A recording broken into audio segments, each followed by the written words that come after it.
vídeo de hoje vamos falar de uma terapia que gera bastante controvérsia, o EMDR, que é um acrônimo para Eye Movement Desensitization and Reprocessing, que numa tradução livre poderia ser entendido como dessensibilização e reprocessamento do movimento ocular. Em cada sessão de EMDR, o paciente é instruído a se concentrar numa memória traumática específica, os detalhes, as emoções que essa memória traz. Enquanto o paciente vai se lembrando dessa memória e vai reexperienciando o trauma, o terapeuta levanta um dedo na sua frente e move rapidamente de um lado para o outro por cerca de 15 segundos, enquanto o paciente acompanha o movimento com os olhos. A expectativa é a de que, à medida que o paciente se lembre dessas memórias e movimente seus olhos, elas se tornem cada vez menos perturbadoras. Então, conforme essas memórias vão se dessensibilizando, é possível que o terapeuta associe pensamentos mais positivos com essas memórias traumáticas. Bom, será que existem evidências de que essa terapia funciona? E caso funcione, será que a gente já sabe o motivo pelo qual ela funciona? Será que o movimento dos olhos tem alguma conexão com os circuitos neurais do medo? E por que essa prática chegou inclusive a ser proibida por psicólogos pelo Conselho Regional de Psicologia do Paraná? Então fica aí que a gente vai responder tudo isso no vídeo de hoje. E caso você não me conheça, sou Alberto Elízola, professor de psicologia. E nesse canal a gente fala de filosofia,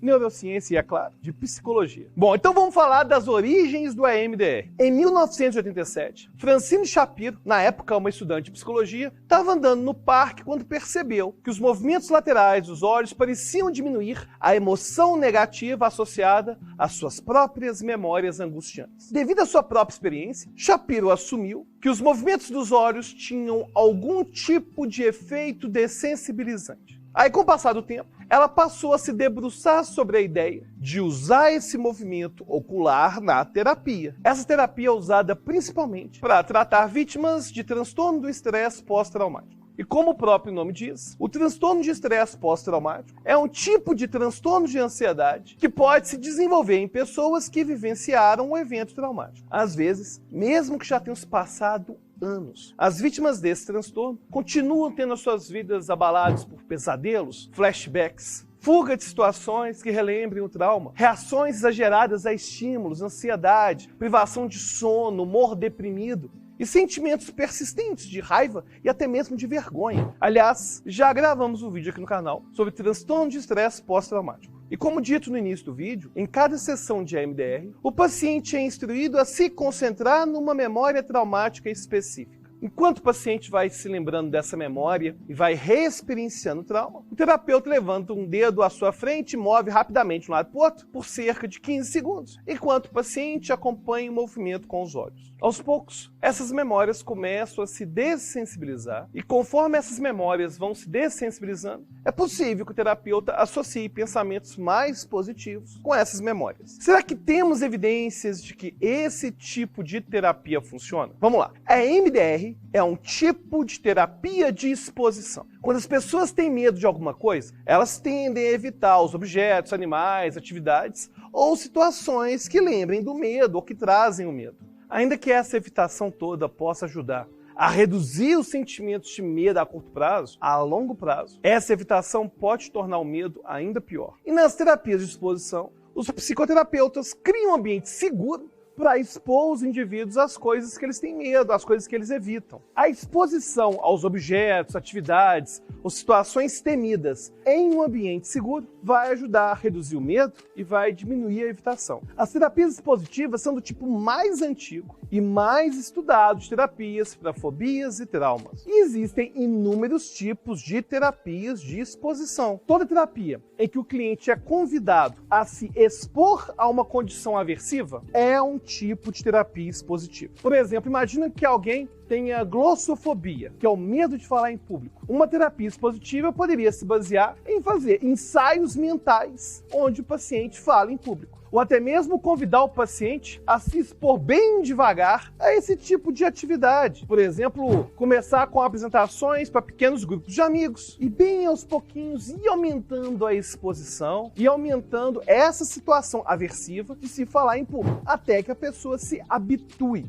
se acostume. No caso do estresse pós-traumático, a exposição pode ser simplesmente convidar o paciente a falar das memórias que incomodam ou até mesmo convidá-lo a se expor ao vivo aos contextos que causavam medo. E existem muitas evidências de que a exposição ajuda no tratamento de pessoas com estresse pós-traumático. Em fevereiro de 2022, foi publicada uma meta-análise que tinha o objetivo de identificar a eficácia terapêutica das terapias de exposição para o tratamento do transtorno do estresse pós-traumático. Segundo o próprio artigo, eles identificaram as psicoterapias baseadas em exposição como qualquer intervenção que incluísse exposição em vivo ou imaginária em mais da metade do total das sessões de terapia. E o resultado foi favorável ao uso das terapias expositivas para o tratamento de transtorno de estresse pós-traumático. Bom, e o EMDR? É uma terapia expositiva como todas essas que foram pesquisadas na meta-análise. Ou seja, ninguém questiona, ou deveria questionar, se o EMDR funciona. Qualquer pessoa que entende o mínimo sobre a base das terapias comportamentais percebe que o EMDR é um tipo de terapia expositiva e, como tal, vai ser bastante útil no tratamento de vários transtornos, como fobias e transtornos de estresse pós-traumático. A pergunta que realmente tem que ser feita não é se o EMDR funciona,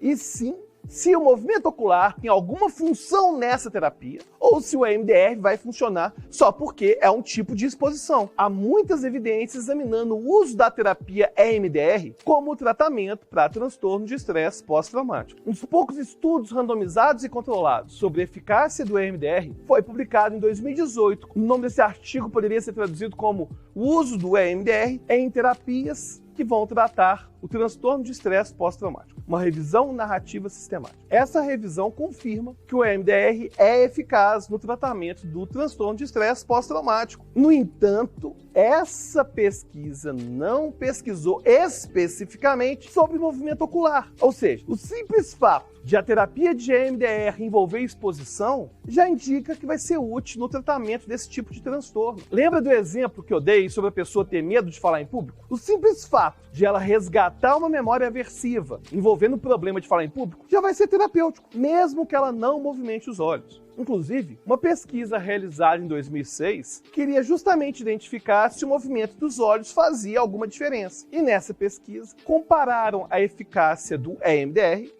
e da terapia cognitivo-comportamental focada no trauma, no tratamento do transtorno de estresse pós-traumático. No entanto, não encontraram nenhuma diferença significativa entre os resultados obtidos nos dois tipos de terapia. Mas qual seria o papel do movimento ocular no EMDR? Será que teria algum papel nesse tipo de terapia? Alguns terapeutas dizem que o movimento ocular, ao ser feito lateralmente, ia simular um sono REM e ajudaria a reconsolidar as memórias traumáticas. Outros terapeutas vão alegar que essa movimentação ocular ajudaria a reconectar os dois hemisférios cerebrais. Mas a gente também não tem evidência nenhuma para essas afirmações. Uma hipótese bastante plausível é de que a movimentação ocular sobrecarregaria a nossa memória de trabalho. Memória de trabalho é essa memória temporária que lida com as informações que encontramos no dia a dia, seja na leitura, numa conversa ou até mesmo nos nossos pensamentos. Sua memória de trabalho só pode lidar com algumas coisas diferentes ao mesmo tempo. Algumas pesquisas indicam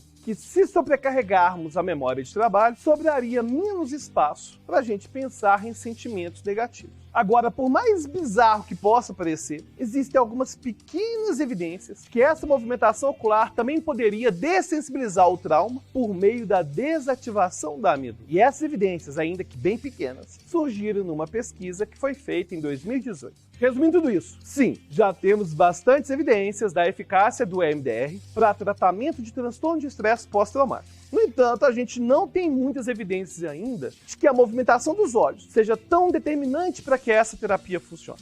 Provavelmente, o elemento mais importante do EMDR seja realmente a exposição e posterior ressignificação do trauma, e não o monitoramento dos olhos. E o Conselho Regional do Paraná? Se temos tantas evidências de que o EMDR funciona, por que o CRP do Paraná chegou a proibir a prática? Ela continua proibida. Em 2013, o Conselho Regional de Psicologia do Paraná realmente chegou a proibir a prática do EMDR, supostamente por faltarem evidências científicas que justifiquem a sua prática.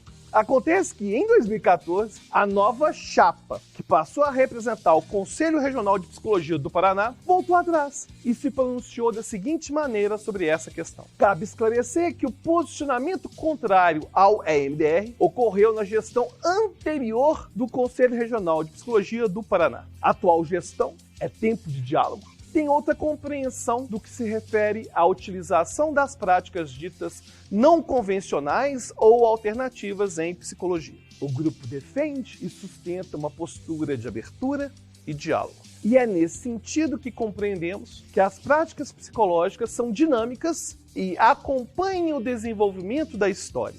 Mais importante que a palavra usada para denominá-la é a forma com que essa prática é executada. Eu penso que falar em proibição da prática do EMDR não faz sentido nenhum, por dois motivos. Primeiro, e óbvio, existem evidências a favor do uso da ferramenta do EMDR. O que não existem são evidências de que a movimentação ocular tem um papel central nesse tipo de terapia. Segundo problema, não existe uma lista de terapias aprovadas pelo Conselho Federal de Psicologia. Você pode fazer a busca no próprio site do CFP ou dos Conselhos Regionais de Psicologia. Peraí, se não existe uma lista de quais seriam as terapias aprovadas pelo Conselho, me parece um tanto quanto arbitrário simplesmente proibirem o EMDR. E você, qual que é a sua opinião sobre o EMDR? Já usou? Conhece alguém que usa? Quer sugerir algum tema aqui pro canal? Só colocar logo abaixo e lembre-se, se você quiser conversar diretamente comigo lá no Telegram, aí tem que virar apoiador. Só clicar no link da descrição e até a próxima.